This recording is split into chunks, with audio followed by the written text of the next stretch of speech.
querem praticamente fazer com que o trabalhador, fazendo um resumo aqui, pode parecer exagerado da minha parte, ainda mais nesses tempos aí que dizem que sindicalistas só agitam, só faz bagunça, estão demonizando, tenho ouvido esse termo, companheiro do Claudio, demonizando o movimento sindical e criando preconceito, perseguição e discriminação ao movimento sindical. Tudo é interesse. Tudo é interesse daqueles que querem manter seus privilégios e aumentar o acúmulo de riqueza. Bom exemplo, agora, recentemente, antes de voltar para o tema da Previdência, recentemente aqui na Assembleia Gaúcha e o governo anterior criou uma lei que limitou o número de sindicalistas liberados nos sindicatos. Perseguiu o CEPERS e tantos outros. Poderia ter um outro ajuste ali, que até os sindicatos estavam fechados para discutir, mas não, queriam zerar. Não, podem se liberar, mas o que a Constituição dizia que havia um custeio, que a pessoa levava os seus direitos, seu salário, né, que é natural, para poder exercer o movimento, eles queriam zerar. Depois deixaram um pedaço só de 30%, se não me falha a memória. E aí tinha um deputado, que agora foi mais votado para federal, né, companheiro Claudio? Se for para manter o salário e o direito de uma pessoa que se tornou sindicalista, que é constitucional. É porque eles fizeram a lei, não era para poupar isso. O Estado está à beira da falência. Está à beira da falência por causa do capitalismo, também não vamos entrar na dívida pública depois. Era para enfraquecer o movimento sindical. Era para enfraquecer a luta do servidor público para valorizar o papel do serviço público, do servidor público, o papel do Estado, ao fim e ao cabo. A quarteirização, a pejotização de saúde, de educação, das empresas de energia, da companhia de águas, do banco público. Quem faz a resistência a isso? É o movimento sindical. Então eles queriam enfraquecer. Não era para poupar aqueles valores que o indigitado deputado, e agora mais eleito, nesses momentos difíceis, tenebrosos que vivemos, queria poupar o povo gaúcho. Era para quebrar a resistência. Reforma da Previdência. O que é a Previdência? Primeira coisa, quando se discute Previdência, a reforma trabalhista, idem, de modelo de Estado, nós estamos discutindo que modelo de sociedade final queremos. Discutir Previdência é discutir modelo de sociedade. Se uma sociedade inclusiva, justa, fraterna, solidária, coletiva, ou se uma sociedade individualista, capitalista, gananciosa, exclusiva e injusta. Essa é a discussão da Previdência. A Previdência Social, e anteontem foi o Dia Nacional do Aposentado. Por que o Dia Nacional do Aposentado? Porque em 1923, no dia 24 de janeiro, foi criada a Previdência do país. Que muitos já faziam através dos seus sindicatos ou suas associações de ofício já no século passado e retrasado, porque às vezes viam pessoas trabalhando 60 horas por semana e de repente vinham a falecer e não tinha ninguém para suas famílias, crianças jogadas às ruas, principalmente no tempo das indústrias têxteis, daquele saco de amiagem que faziam para a indústria do café, isso há 120, 130 anos atrás. Então foi criado os sistemas mutualistas, o mutualismo, que também é uma das bases do sindicalismo. O sindicalismo defendeu o centro do mutualismo, que eram associações para colher alguma coisa, para assistir aquela família daquele que viria a morrer ou se acidentar e ficar aleijado ou sequelado para o resto da vida. A Previdência tem essas histórias no início, até inclusive da organização social. Isso da Europa, até da luta de muitos socialistas, comunistas, anarquistas, de muitos séculos atrás. Em 1923 foi criada a Previdência. Nesse sentido, contribui o trabalhador, contribui o empregador. A Previdência não foi criada para ser lucrativa ou superavitária. Mas depois vou entrar que a Seguridade Social brasileira é superavitária e o país provou isso, outro metalúrgico, senador reeleito, provou isso recentemente na CPI da Previdência lá dentro do Senado. É só analisar bem os números. Mas a Previdência não foi criada para dar lucro.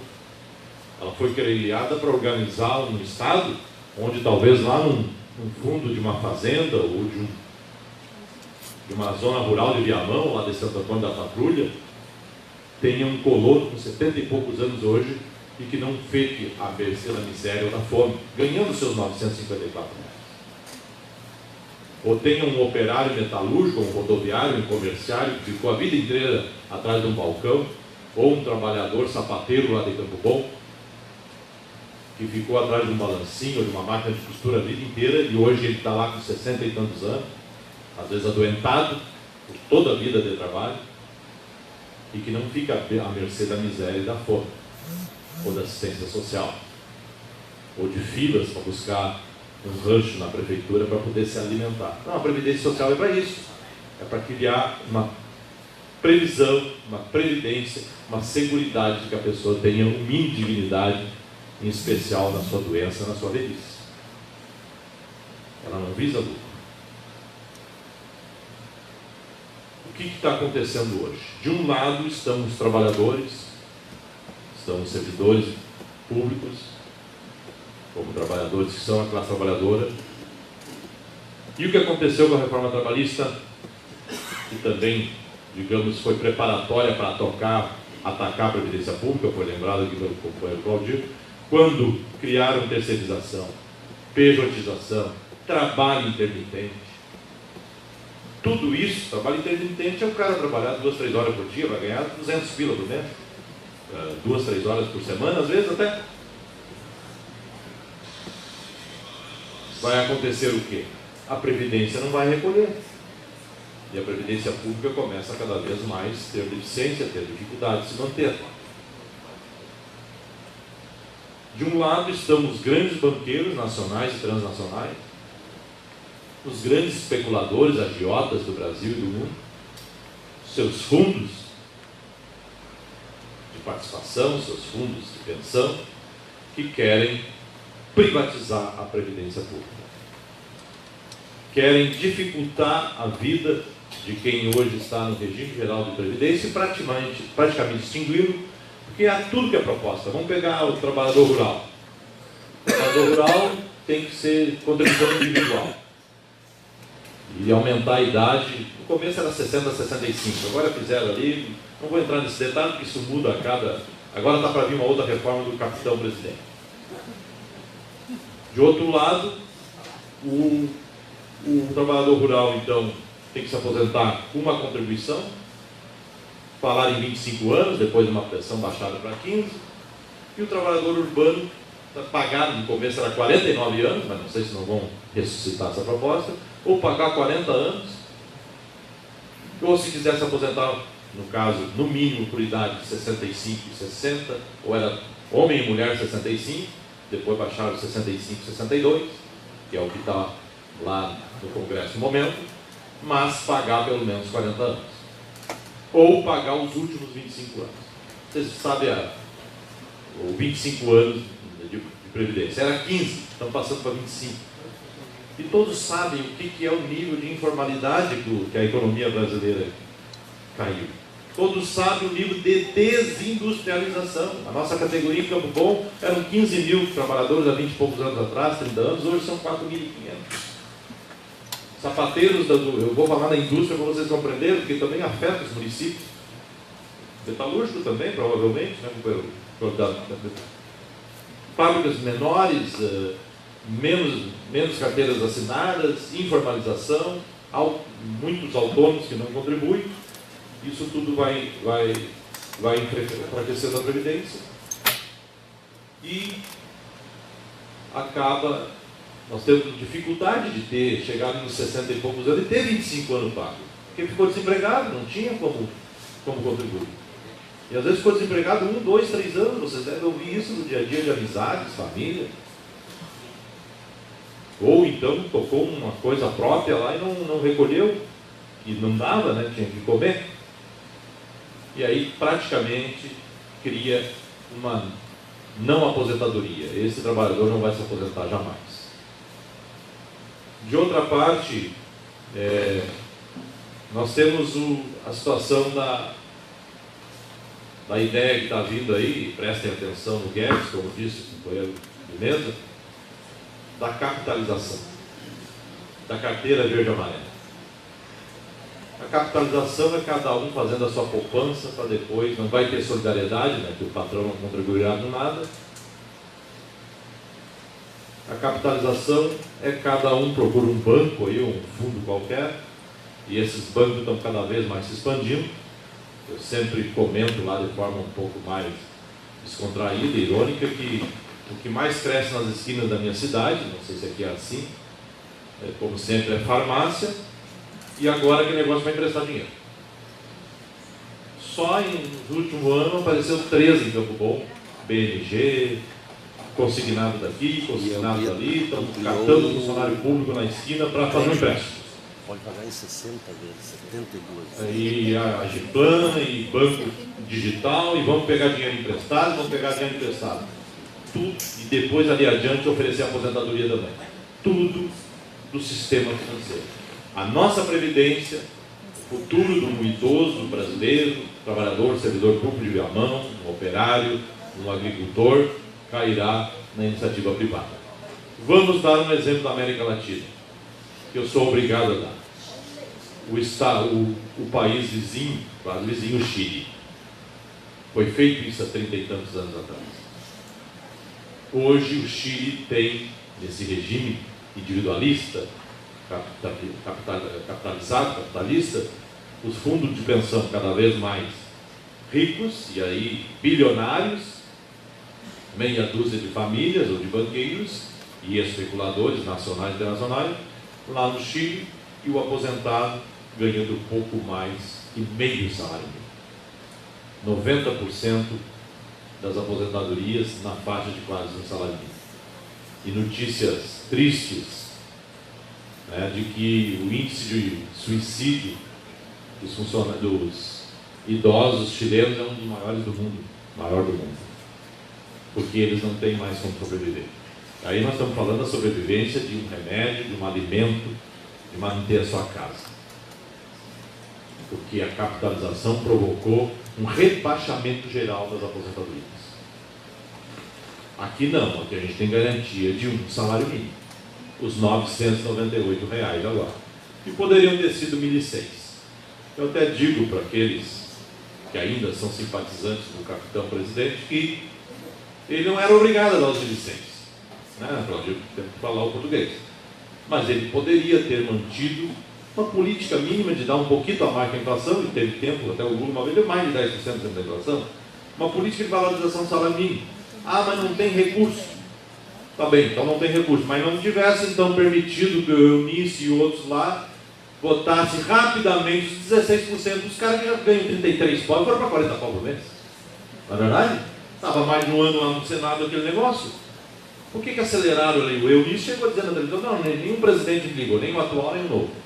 Ele poderia ter dito, ó, os grandes lá, os seus Toffoli, Gilmar Mendes e outros lá do Supremo, que nós sabemos que tipo de gente está. Não, os 16% vamos conversar em janeiro quando eu entrar. Não dou os 8 pila do povo pobre, mas vocês também não vão ganhar os 16% que dá 40 mil por mês. E ainda pode ter um efeito cascata para senador, deputado estadual, juiz, promotor, não sei o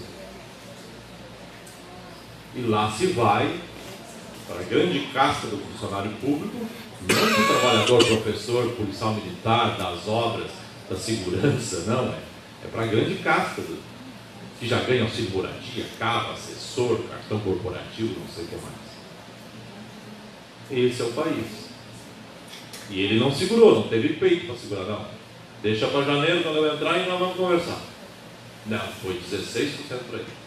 Ah, mas estava uns anos congelado. Mas quantos de nós aqui, qual é a defasagem da inflação que o funcionário público de Viamão tem? O CEPERS, a luta do CEPERS, quantos anos? Né? Talvez mais de 100% se pegar o histórico da inflação em relação ao salário do magistério gaúcho. Tu és professor, Junei, sou filho de uma professora, irmão, sobrinho, primo de professor. Olha o salário do professor hoje, tem que estar lutando para ter um piso, que nem o piso é cumprido de forma correta aqui no nosso estado. Tem que falar os parcelamentos de salário. Pois bem, a lógica está nessa política de privatização, de capitalização. Abram o olho quando esses assuntos vierem. E como já foi dito aqui, se mexer com o trabalhador da iniciativa privada, ajudem-nos a lutar. Porque se mexe com o trabalhador, seja ele do campo, da cidade, do serviço público ou privado, mexe com todos. Vamos entrar um pouco no servidor público. Assim como os sindicalistas, o servidor público foi tirado para o grande culpado da crise do país, do Estado, dos municípios. Já faz uma década, e infelizmente também no nosso governo popular, não conseguimos segurar essa postura de certos setores da sociedade, do judiciário, e não conseguimos fazer com que o Estado deixasse de ser refém daqueles que sequestraram nossa economia através dos seus agentes políticos, que é o sistema financeiro. Criaram o servidor público como sendo uma casta de instáveis, de incompetentes, e sempre quando vão fazer reformas, o servidor público sabe, já estão pagando, eu há pouco conferi com o presidente, 14% do seu salário para a Previdência, eu acho que é a média aqui, 14%. Lá em Campo Bom era 8%, foi para 10%, foi para 11%, para 12%, o Estado também quanto era, né? Aqui no município não sei. Que era o Estado lá. Mas é por aí. Aumentou mais de 50% nas últimas décadas, ou seja, o servidor tem que dar 14% para depois poder se aposentar e o seu salário cada vez mais defasado. Sem falar que eles têm plano de saúde que precisam, porque às vezes o sistema público não alcança para si, para suas famílias. O servidor público tem, já há pouco comentava também, foi uma luta muito grande já no governo Lula, as reformas da Previdência voltadas, né, para limitar, para dificultar o servidor público.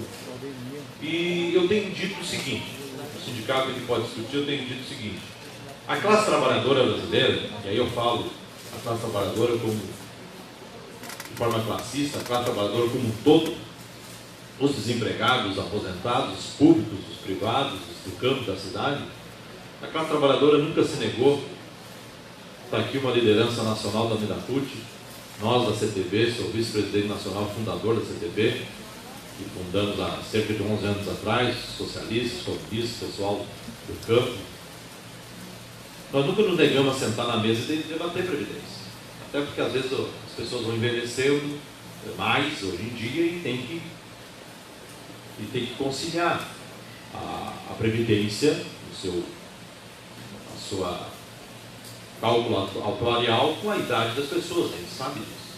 Tanto que lá em Campo Bom eu tenho muitas colegas que se aposentaram, mulheres com 44, 45 anos, assim como professoras da iniciativa privada também ficaram 25 anos direto dentro de uma sala de aula, na família. De outro lado, homens lá se aposentando com cerca de 50 anos. Aí eu digo duas coisas. Vocês acham que isso é um absurdo, né? O FHC chegou a falar isso, logo ele, né, que se aposentou bem antes disso. Eu digo, não, a gente não está... A gente não se nega a sentar numa grande mesa redonda do Brasil velho. Brasil todo. Só que tu achas que isso foi absurdo lá nas fábricas de calçado. Mas quando essas pessoas com 12 anos estavam dentro de uma fábrica 48 horas, 12 anos, você sabe disso, a aposentadoria era igual em algum serviço. Aí ninguém disse nada. Deixaram de estudar, muitos. Lá em Campo Bom muitas vezes aconteceu, né? Hoje não mais, a situação perversa da exigência de hora extra, que a pessoa acabou parando de estudar. E depois ele precisou dos estudos até para trabalhar e ele não tinha nem a oitava série. Então quando ele tinha 12 anos, disseram, trabalha mulher 30 anos e vai ter a tua aposentadoria, trabalha homem 35 e vai ter a tua aposentadoria. Não acharam absurdo que o brasileiro de 12, 13 anos estava dentro de uma fábrica 48 horas por semana, lá na década de 70, 80. E a outra coisa que eu digo mais forte ainda, querem chamar o povo brasileiro, querem tomar medidas, reformas, como quiserem chamar, nominar para sair da crise, para que o Estado tenha mais força, não tenha déficit, que possa dar saúde, educação, segurança, moradia para o nosso povo, o que hoje está deficitário. Por quê? E para mim isso, se vocês lembrarem dessa parte, já fico satisfeito da minha visita a Viamão, para conversar com vocês. Por que nunca se chama o sistema financeiro, os banqueiros, para que eles percam seus anéis de ouro e estão mexendo nos nossos dedos já esfolados? Você já deve ter ouvido trabalhos da auditoria da dívida do Brasil, a Fatorelli, o pessoal da auditoria cidadã, em que 43, 44% de todo o PIB do país vai para pagar serviços rolares da dívida pública. A Previdência, tudo isso que eu falei, para alimentar talvez 40 bilhões de brasileiros e brasileiras, é 22%.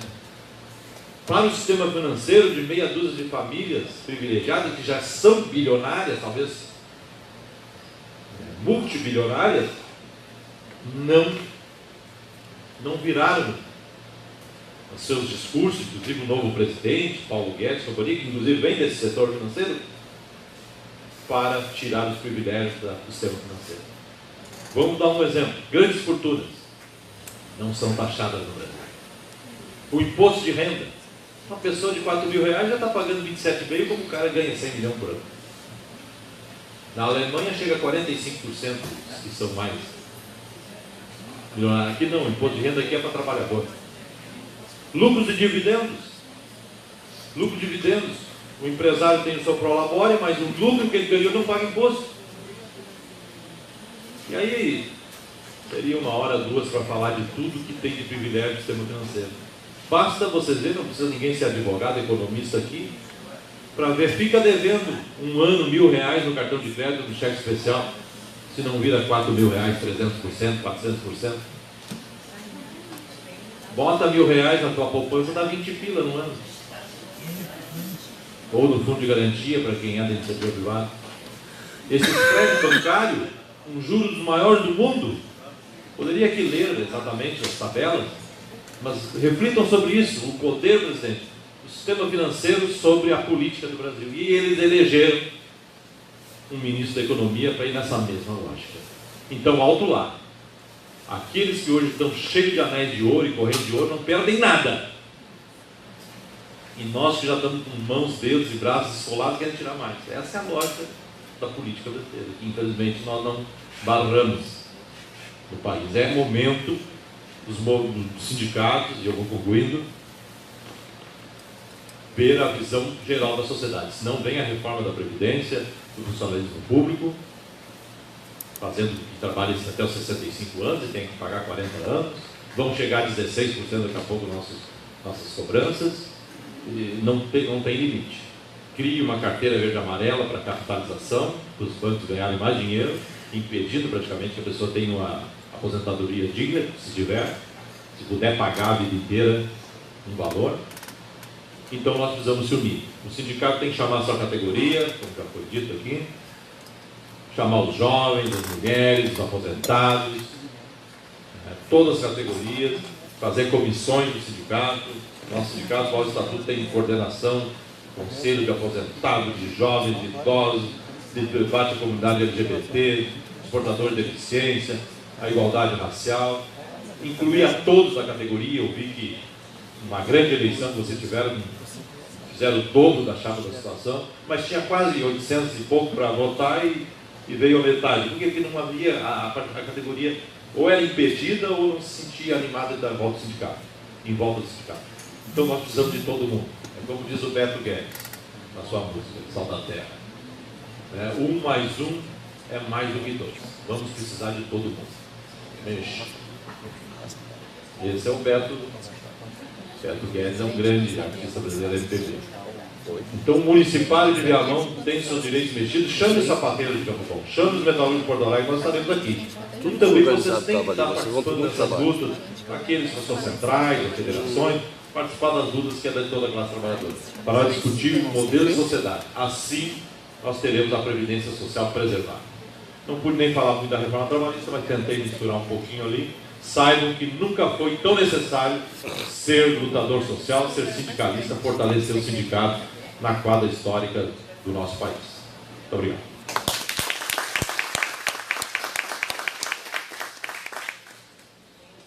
Cara, bom, pessoal, eu me sinto assim satisfeito, né, depois de uma aula aqui, né, pelos dois companheiros, né, sobre assuntos tão relevantes, né, assuntos tão atuais, né, e tão sérios que nós já estamos enfrentando isso, né, no nosso bolso, na nossa vida aí, né. Então, antes de passar a palavra para vocês, eu quero registrar a presença do companheiro Júnior, né, tesoureiro do Sindicato dos Municipais de Alvorada, a companheira Olga Franco, né, vice-presidente do PT Viamão, e a companheira Ezelyn, né, professora e ex-prefeita de Viamão. Tá? Estão aqui também presentes, prestigiando o nosso ato de hoje. Passando então a palavra agora, pessoal, né, aí para vocês, né? Se tem assim, algum questionamento, alguma pergunta, né, tá, sobre o que foi debatido hoje aqui, tá?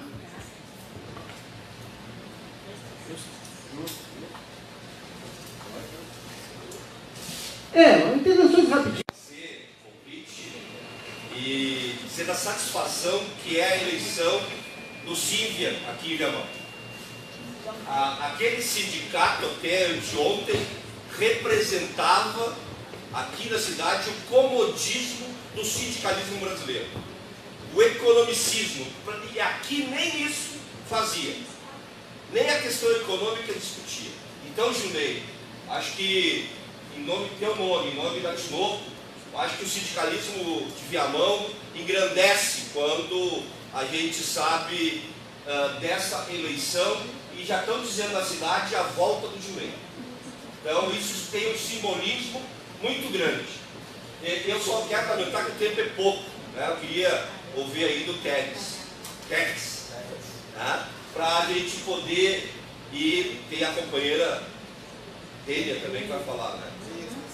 Então é fundamental que nesse período histórico a gente relembre de quem veio antes da gente. Hoje nós estamos ainda numa democracia, mas quem veio antes de nós não estava na democracia e garantiu a redemocratização. Então a análise feita aqui é de acordo quase que unânime entre nós. O que não é de acordo unânime, que não tem unanimidade e nos fragiliza, é a ação, é a criação da estratégia. E nessa mesa está representado a pluralidade de visão do sindicalismo brasileiro, que vai ter que ter, é tarefa-chave, construir uma grande frente de resistência para a gente encaminhar a luta, não só na institucionalidade. Eu não posso falar muito, né, porque nós estamos em tempos obtusos, vamos dizer assim. Mas eu quero que o companheiro entenda que só a institucionalidade não nos basta, porque não bastou para aqueles que vieram antes de nós. Então esse nível de discussão tem que transcender espaços públicos, porque perdemos uma eleição fraudulenta por fake news, por domínio do capital internacional, e agora estamos sendo dirigidos por um escritório do crime. E isso não é brincadeira. Ou nós vamos ficar fazendo listinha de exilado político ou de preso político. Já temos 3, para não falar dos outros, que pode ser multiplicado por 100 esses 3. E não vamos errar o cálculo, porque várias lideranças sindicais do Brasil inteiro, dos indígenas, dos quilombolas, estão sendo mortos pela milícia. Mais 3. A nossa lista já tem 3. O primeiro é o Lula, preso político. O segundo é a Marielle, assassinada. E o terceiro agora é o Jean Willis. Nós só vamos fazer listinha e chorar e fazer videozinho no Facebook. Estamos craque nisso. analista político é o que mais tem em tempos de tecnologia avançada. Cada um de nós pode ter a mais bela avaliação. Nós temos que partir para a ação. E o sindicalismo é peça-chave disso. O sindicalismo brasileiro é peça-chave disso. Ele passou 30 anos com esta amplitude toda e essa diversidade toda e não conseguiu construir uma unidade. Então a primeira tarefa nossa do sindicalismo, da esquerda brasileira, para aqueles que se reivindicam de esquerda, é construir a unidade. E essa construção passa por um programa de Estado, por um programa de sociedade. Passa também, no meu modo de ver, pela instalação urgente de governo paralelo no Brasil. Nós temos condições políticas pré-estabelecidas para isso. A criação de um governo paralelo no Brasil que encaminhe proposições diferenciadas desse governo. Nós temos que construir a unidade de esquerda. Nós temos que apontar nesse governo e nessa unidade que nós queremos uma sociedade socialista. Chega de ser paralelo, chega de ser muito epidérmico, democrático. Nós temos que afunilar e mostrar para a sociedade que a sociedade socialista é o antídoto contra a sociedade capitalista. E para isso temos exemplos. O Movimento Sem Terra tem que construir a sua unidade interna e mostrar um modelo alternativo de governo, de sociedade e de sustentação financeira. Várias cooperativas no Brasil demonstram que é possível sim ter uma economia solidária. Nós temos que pegar essas práticas já existentes e trabalhar elas na sociedade educativamente. E aí, Junei, o que vocês fizeram hoje aqui, estão fazendo, é ferramenta fundamental para esse tipo de coisa. A reeducação da população brasileira na conscientização política. Se o sindicalismo brasileiro não se voltar para a formação da sua base, para a discussão da sua base, não conseguimos construir uma resistência. E hoje se falou sobre duas questões: reforma trabalhista e sindicalismo. Nós nem entramos na discussão da revolução tecnológica, que a vida se resolve na palma da mão, para quem tem dinheiro. Mas para quem não tem dinheiro, a miséria está na palma da mão. Então esta é outra discussão que temos que enfrentar logo em seguida. Então é fundamental que a gente saia da análise e vá para a ação. Claudinho, eu fiquei assim doente quando eu ouvi o fechamento dos estaleiros em Rio Grande. Eu estive em Rio Grande agora, representando o Conselho Estadual de Saúde. Aquela cidade é uma cidade fantasma, porque o governo Temer acabou com a indústria naval brasileira, mas o sindicalismo brasileiro não teve condições de ocupar aquele estaleiro e fazer uma outra economia. Mas esse sindicalismo se reuniu para destruir e para cortar e para serrar as plataformas que ali estavam sendo construídas. Então é esse tipo de ação que nós temos que fazer. Eu dei exemplo só de um. Então é fundamental que o sindicalismo brasileiro haja de outra forma. E eu acredito que é por aí, na sequência a gente pode falar mais. Obrigado também. Mais alguém gostaria de fazer intervenção? De alguma pergunta?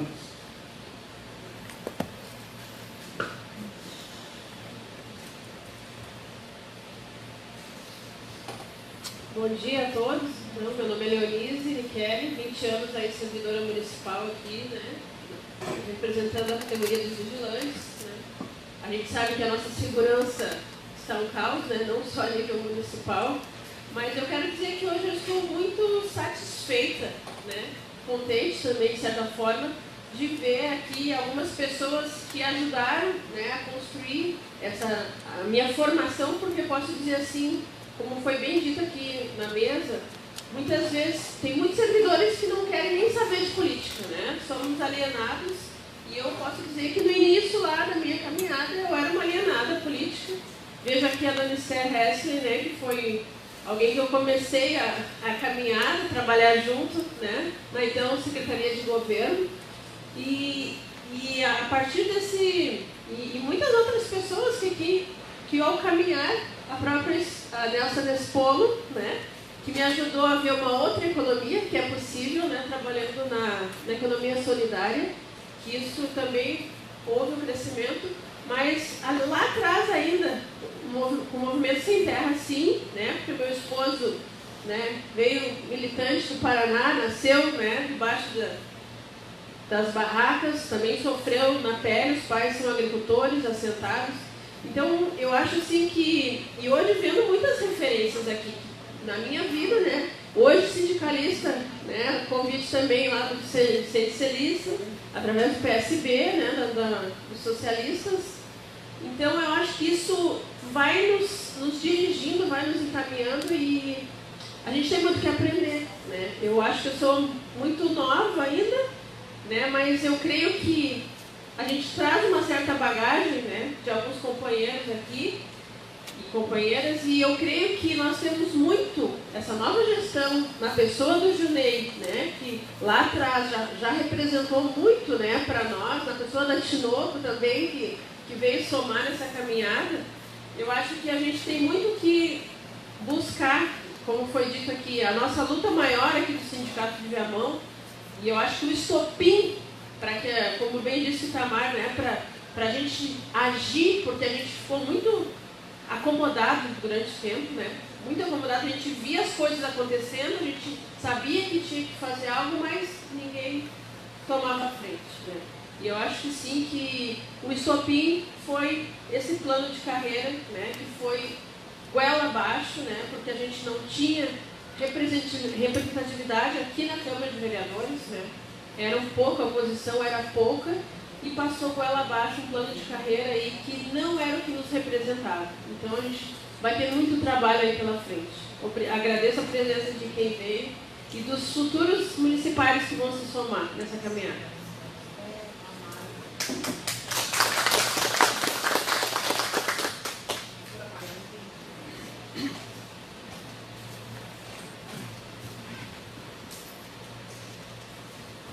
Bom dia. Fiquei feliz, né? Meio ansiosa, porque isso aqui era para estar lutado, né? Quem é que a Previdência Social, a aposentadoria, a questão do sindicato, né? Isso aqui é interesse de todo mundo. E eu vou buscar lá a raiz disso tudo, né? Eu usei por uns 3 anos um texto do Mundo Jovem, em sala de aula. Eu sou professora aposentada estadual e ainda municipal, 23 anos esse ano, né, de município. E eu usei por uns 3 anos aquele texto, porque eu não encontrei mais nada a apresentar na questão sindical com os alunos do ensino médio e alunos do ensino fundamental, 9º ano. E a falta de consciência sindical trabalhista, né, é 100%. Vai falar de sindicato, vai falar de movimento sindical, os alunos parece que nem sabem o que é aquilo, se é de comer ou passar no cabelo. Aí a gente vai, toda aquela base, né, tão profunda, mas eu vejo, aí eu vou ocupar a educação, né? Sou professora, eu vou ocupar a nossa educação, que ela falha nisso. No movimento de base do trabalhador, do aluno que vai ser um trabalhador. Ou empregado, ou autônomo, ele vai ser um trabalhador. Precisar do movimento sindical para se garantir, que é a única coisa. E o sindicato não é uma pessoa, o sindicato somos nós. Eu sempre coloquei isso. Vou lá que o sindicato vai fazer tudo por mim. Não. Nós fizemos pelo sindicato. E eu acredito, né, nessa chapa que foi eleita em Viamão, tenho muita fé e esperança que ela vai retomar os nossos direitos, né, municipais. Nós perdemos muita coisa. Reforçar a importância de conhecer a Previdência Social e aquilo que nós estamos perdendo e já perdemos. Né? E são muitas observações, assim, eu só vou colocar bem rapidamente, encaminhar, né, isso, para que isso seja exposto para os nossos municipais. essa questão aí. Hoje tem pouca gente, mas eu acho que vai ter mais 10 na próxima, na Assembleia, vamos chamar para que isso aconteça. Esses esclarecimentos são importantíssimos. As pessoas não sabem o que estão perdendo, né, e que deixaram de fazer. Eu toda arcada aqui, toda ruim, toda isso, e aparece aqui, pelo menos, né, porque é importante. Era isso que eu tinha para acrescentar, agradecer a todo mundo, estou muito feliz. Né?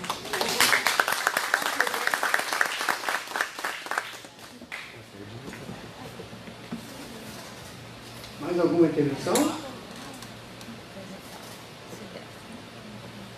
Quer falar? Fala a mão, levanta a mão.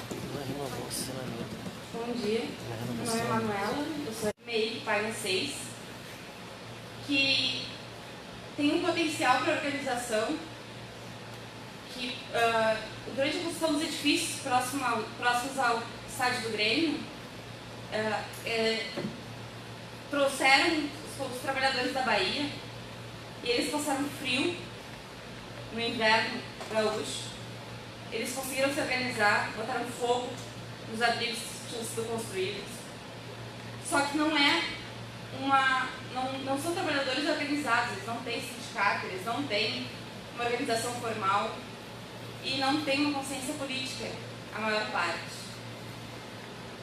Eles não emitem nota, é completamente informal, eles têm um MEI só para quando é extremamente necessário, porque é muito caro para eles a emissão de notas.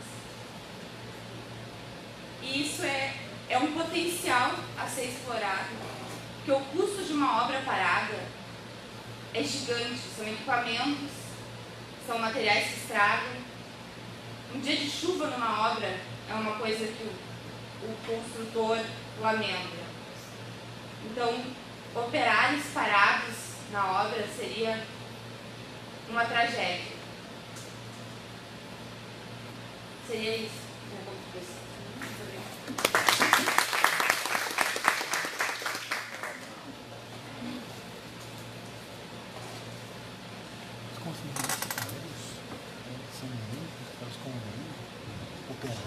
Bom dia, meu nome é Deise, né? Estou representando aqui a nossa categoria também como funcionária. Agora na chapa serei secretária, né? Estou muito feliz de trabalhar diretamente com o GMEI.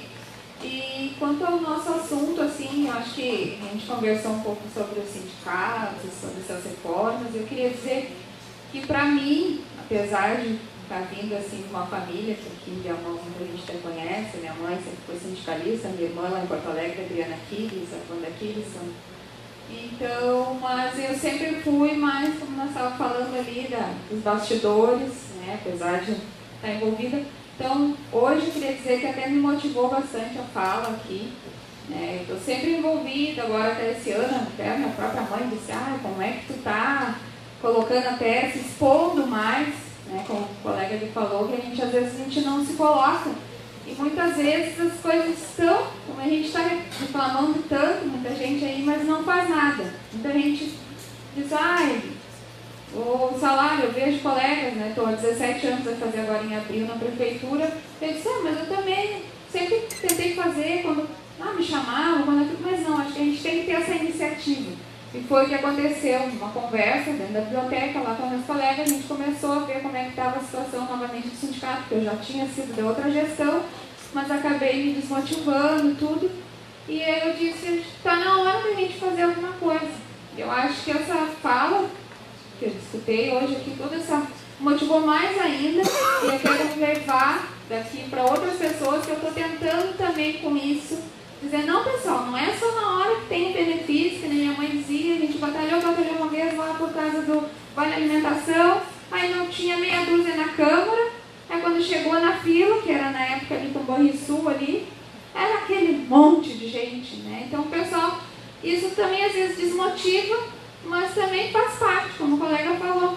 Infelizmente tem que ter aquele grupo ali, e é isso que nós estamos buscando esse ano. E essa questão também dessas reformas, essas coisas todas, para a gente estar se integrando mais e poder passar para os outros, vai, com certeza, muitas falas de pessoas que são mais experientes para nós estar por dentro, porque às vezes acontece, eu, por exemplo, já trabalhei 10 anos em desvio de função e assim foi. Depois que eu me toquei, pô, peraí, tem alguma coisa errada. Então a gente também se torna refém disso, né? A gente vai deixando. Então está na hora, como o colega colocou, esse ano, a partir do ano passado, a gente já falou que é ano de verdade e tudo, foi o ano da mudança. E a questão política que o colega colocou ali, a gente até conversou dentro, né? Acho que foi uma das primeiras falas que a gente teve, que infelizmente nossa chave ficou meio atachada aí para o partido, né? Diretamente com o partido, com a minha própria mãe, vamos dizer assim. Mas que a gente tem, né, que respeitar, né? Isso é importante.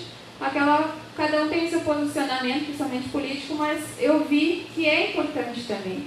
Cada um está discutindo, assim como a gente fala, eu vou abrir, não tem problema com essa questão do nosso presidente eleito. Tem algumas coisas que realmente tem que mudar, que ele está certo, não vou negar, mas tem algumas coisas que infelizmente a gente sabe que a tendência, né, vai ser difícil. Não sabemos o dia de amanhã. Então eu queria dizer só que eu fiquei bem esperançosa, fiquei bem feliz também e espero estar podendo, né, contar com a presença de mais de vocês, e assim, agradecer também já da minha parte. Foi bem produtivo hoje, essa manhã, até agora. Ainda tem mais depois. Obrigada.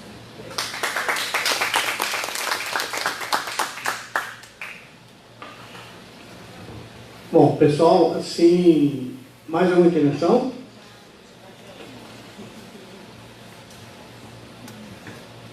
Pessoal, eu só estou um pouco preocupado, né, com a atividade que nós teremos agora, tá? Mas vamos, companheiros, vamos.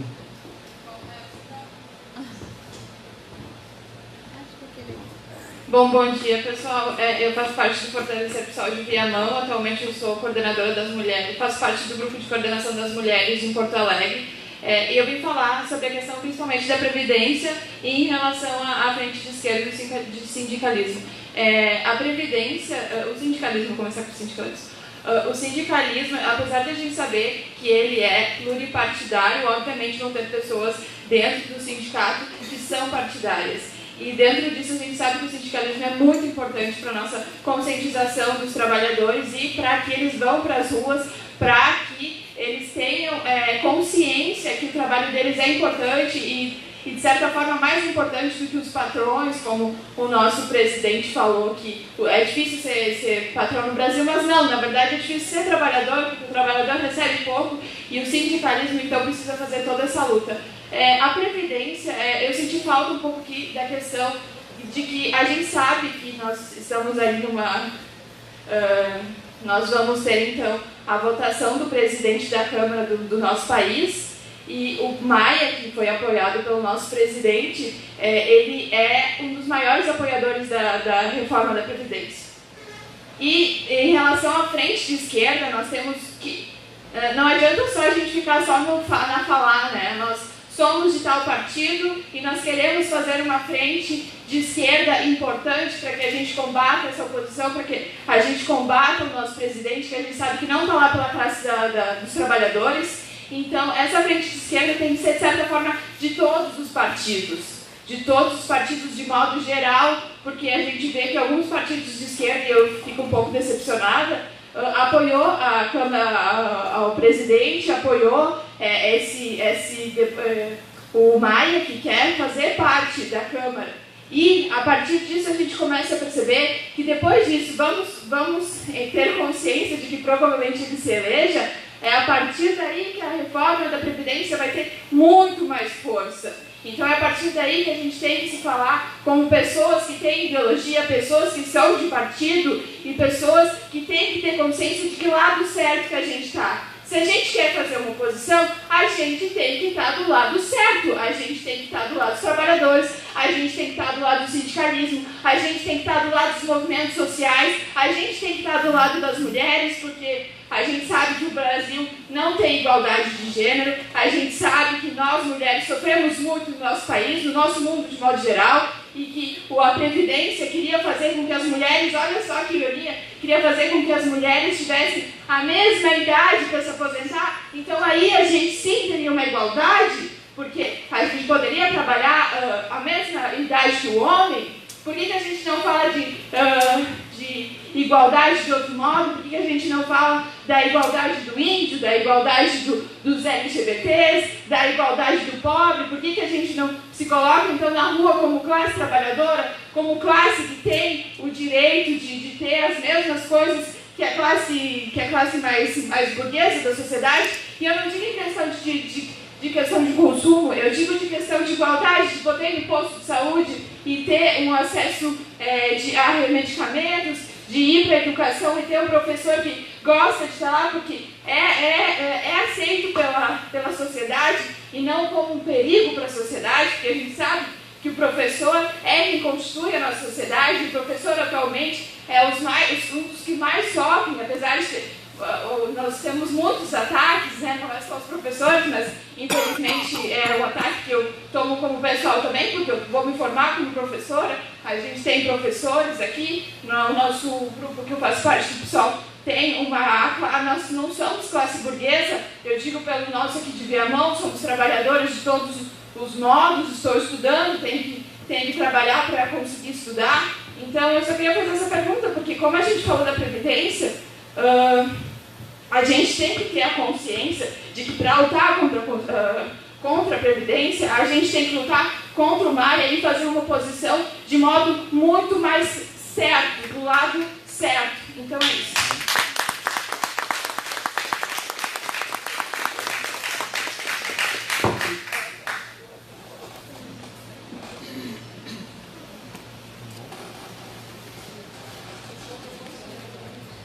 A última, prometo.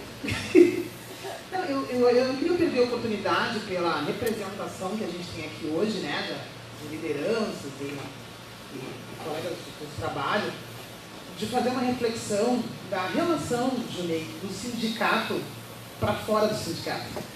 Eu acho que a gente não pode perder, acho que é uma das grandes tarefas que nós temos, né? Eu até tenho percebido isso no sindicato de Porto Alegre, quando se manifesta que no bairro tal está faltando água e que não está faltando por acaso. Porque o que é que o sindicato tem a ver com a falta da água na Bom Jesus? Será que tem? Eu acho que tem. Eu acho que quando nós, servidores, somos tão criticados, e eu trago por mim lá em casa, até servidora pública, que vida boa, vocês não trabalham, vocês querem ganhar bem, vocês têm vale refeição, vocês têm que prêmio. Eles vão apontando várias coisas para dizer o quanto nós não fizemos nada e queremos muito, né? Eu acho que muito disso acontece porque nós não dialogamos com a sociedade. Porque eles não se entendem como Estado e não entendem nós como Estado. E muitas vezes eu faço uma fala com eles, mas quem é mesmo lá na prefeitura pedir o enterro do pobre? É a elite? Quem pede uma lâmpada na prefeitura? Né? Quem é que está na escola pública? Quem é esse Estado? E eu, como servidora, eu percebo dos meus colegas que muitas vezes eles não têm entendimento que eles são Estado. Que quando a gente baixa uma lei na prefeitura municipal, todos os não sei quantos mil habitantes de Viamão têm que cumprir. Então, subordinado a esse Estado que eu faço parte. Então, quando eu atendo mal, e as pessoas querem mais é que eu perca o meu emprego, privatize, que eu morra muitas vezes, né? E lá na prefeitura, eu não atendi, aquela gente horrorosa. Eu sou esse Estado. E eu acho, então, que uma das tarefas que ele deixar registrado para nós, fazer uma reflexão, é a gente começar a dialogar e até para os nossos colegas entender, porque tem tantas pessoas aqui, que a gente sabe que tem a crítica, né? Mas tem pessoas que só vai lá fazer a formação do sindicato, do PP, a formação dos aposentados, juventude, mulher, que isso tem a ver conosco.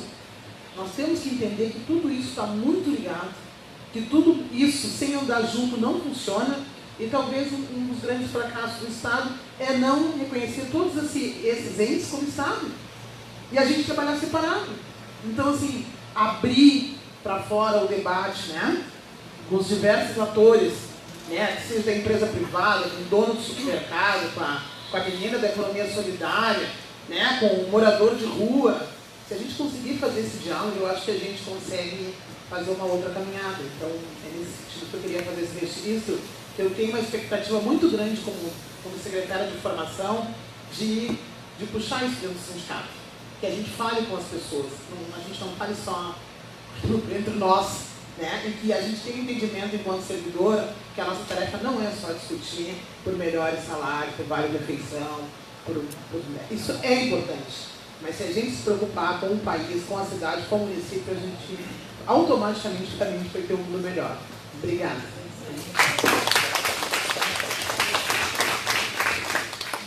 Então, com certeza, né, Carlos? Com certeza, o sindicato, né, além da função, né, de defesa, aí, de proteção aí aos interesses da classe trabalhadora, em especial aqui ao funcionalismo, nós temos também, né, essa função social fora, né, com a sociedade. Eu tenho também assim, esse entendimento, acho que a gente tem que trabalhar também essa questão, porque, afinal, né, além de servidores públicos, nós somos também cidadãos, né, somos também contribuintes, fazemos parte dessa sociedade aí, né, então acho que todos que colocaram aqui hoje, eu acho extremamente importante. Companheiros e companheiras, eu estou preocupado, né, com a segunda mesa que nós vamos ter após, mas antes a gente vai ter assim um descansinho, um recreio, vamos dizer assim, né? E eu proponho aqui à mesa, né, aos dois debatedores aqui, 5 minutos para cada um para fazer um fechamento, não poderia ser? É bem complicado, né? Até menos. Então tá, pessoal, então...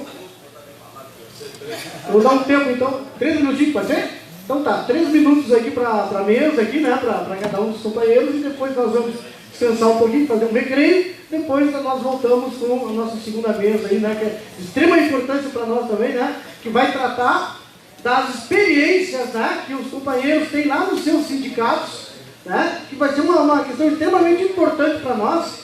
E eu já fechando, né, aqui, colocando para vocês, pessoal, com certeza, né, nós vamos ter mais encontros aqui com mais tempo, né? Porque realmente os assuntos aqui são muito complexos, né?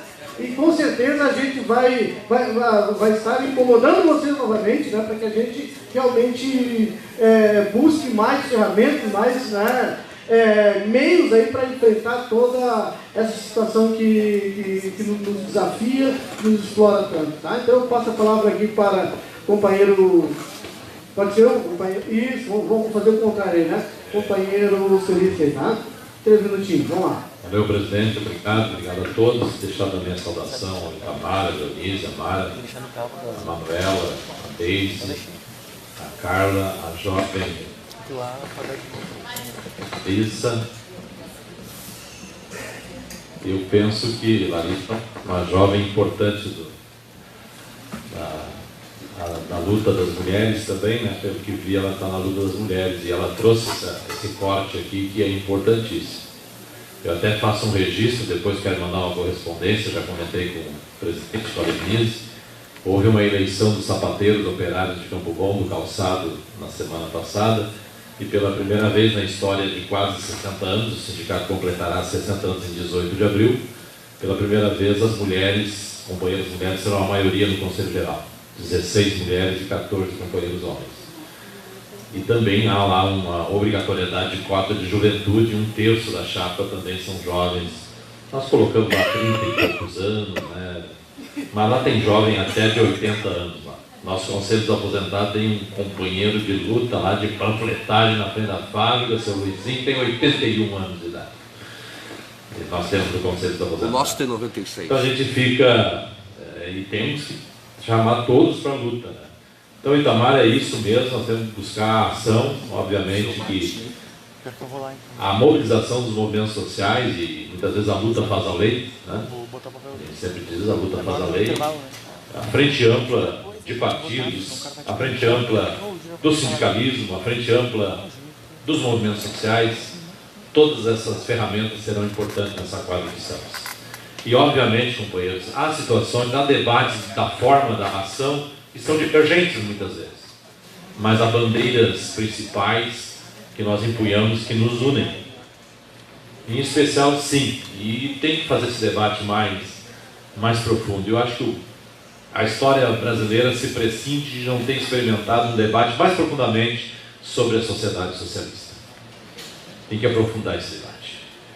E como a Leonise comentou, eu acho que todos têm que participar, buscar a formação, buscar conhecimento, colocar suas dúvidas, colocar suas divergências, inclusive. Esse é o clima de uma diretoria de sindicato, do movimento sindical. E ali nós conceituar o que nos une e essas bandeiras nos guiar na luta da sociedade. E o que a companheira Manuela comentou, quero salientar, é a precarização do trabalho. A precarização do trabalho é terrível. Realmente, muitos terceirizados, os microempreendedor individual, que parece a modernização, é a precarização. Não contribui com a Previdência, são extremamente explorados, desde um Uber da vida até um construtor, que todos têm que se tornar agora empresários. Há fábricas de calçado que dizem, não vou te admitir aqui na grande fábrica, vai lá na fábrica, tem 800 funcionários. Não, vai lá na esquina que tem uma empresinha, tu entra lá que ele vai te botar aqui dentro. E aí já precariza, às vezes aquela empresinha passa alguns meses, anos, some. E nós temos que tentar, na luta grande, a justiça para reverter e buscar os direitos. Então, nós estamos todos desafiados e vou concluindo dizer que a luta é para dentro da categoria, mas é principalmente também na sociedade. Se nós não tivermos assuntos corporativos e economicistas, debater o salário é importantíssimo, é por excelência a função nobre do sindicato, mas também tem que fazer o debate na sociedade, como a Carla lembrou ali, nós temos que fazer o debate na sociedade. Foi o que eu salientei no início, de que o assunto de vocês tem que ser o assunto dos sapateiros e vice-versa. O assunto do desempregado tem que ser o assunto de vocês e vice-versa. O assunto dos terceirizados, dos CCs ou dos FGs ou dos contratos emergenciais, tudo tem que ir para o debate. Tem que trazê-los, tem que ouvi-los, tem que criar ações internas do sindicato que os tragam para ouvi-los. Que isso cria um sentimento de classe. Quem sabe até ali adiante numa convenção, ou num acordo coletivo, ou numa pressão de vocês lá aqui na Câmara de Vereadores, ou num dia de negociação com o governo, vocês consigam trazê-los para esse debate e quem sabe até avançar em cláusulas do funcionalismo efetivo, mas também dos demais, porque a fragilidade deles prejudica vocês, os efetivos também. Então fico muito feliz aí pelo convite, estou à disposição, aqui os meus contatos, depois quem quiser eu posso deixar, que a luta ela é permanente, a revolução é permanente, a luta é do dia a dia. Então, mais uma vez agradeço a diretoria, na pessoa aqui do presidente, da companheira Tinoco, da Leonise, demais companheiros, e como militante sindical e em nome da CTB, em nome da luta socialista, estou à disposição aí para outros debates que vocês entenderem que possam nos convidar. Muito obrigado e como sempre dizemos, e assim foi, e será, a luta continua. Muito bem. Quando eu propus aqui uma falinha mais curtinha agora, é porque não tenho o que falar, viu? Que eu notei aqui dentro das pessoas que fizeram intervenção na sequência, tem um conteúdo riquíssimo, aprofundar, melhorar, enfim. Todo mundo sai mais preparado depois de um debate desse, tanto quem falou aqui como depois escutou as coisas aí que vocês falaram, tá bem? Eu falei porque eu de fato estou vendo o Terras aqui, o Terras tem seguramente muita informação importante, e aqui não vai ser a única conversa que nós vamos fazer na vida, nós vamos estar mais perto, mais juntos e tocando as lutas aí pela frente. Porque olha, se tu pegar só a reforma trabalhista, nós não examinamos aqui o tema da terceirização, na atividade de fim, o impacto no serviço público. Começaram a cumprir a lei certinha, eu acho interessante. Nós não conversamos aqui, digamos assim, com toda a dimensão que exige, o tema do déficit da Previdência. Esse é o debate. Nós vamos ter que ganhar o debate da sociedade. Tem déficit ou não tem déficit? Nós ganhamos o debate lá quando o Temer encaminhou a proposta da reforma, nós ganhamos. Nós provamos que não tinha déficit. Provamos que não combatia a sonegação. Não enfrentava a renúncia fiscal. Tinha nichos que não contribuíam, como os militares. E nós desmoralizamos aquele debate. Eu não sei onde é que você estava no dia 28 de abril de 2017. Seguramente estava na greve geral que parou o Brasil. Preto da Garay, parabéns. Porque nós fizemos a maior greve geral da história. Nós vamos ganhar o debate de novo, mas tem que enfrentar o debate. Cuidado com as fake news, cuidado com os balões de ensaio, mas nós temos que enfrentar o debate. Não tem déficit, tem aqui um problema de gestão. De cobrar sonegador, de denúncia fiscal, né? E esse governo cometeu um estelionatário eleitoral. Porque ele está encaminhando a reforma da Previdência como primeiro ponto, e ele não falou que ia fazer a reforma da Previdência. Se tivesse falado que ia fazer, né, claro, em bom som, num programa de televisão, não teria sido eleito. Estelionatário é quando esconde o que vai fazer para levar vantagem. Foi o que aconteceu, podem falar isso publicamente. né? Senão a gente não perdia o debate. O tema do Chile, enfim, o impacto chilista, ele falou alguma coisa, mas é muito importante saber. Eu só me resta encerrar dizendo o seguinte, ó. Essa tal da frente, unidade, é fácil de falar, viu? Mas tem que ter uma humildade muito grande para a gente construir, de fato, os caminhos da unidade. Entre vocês também. Quando começa uma caminhada, tudo é fácil. A hora da dureza da vida vai testar a vitalidade e a qualidade da unidade.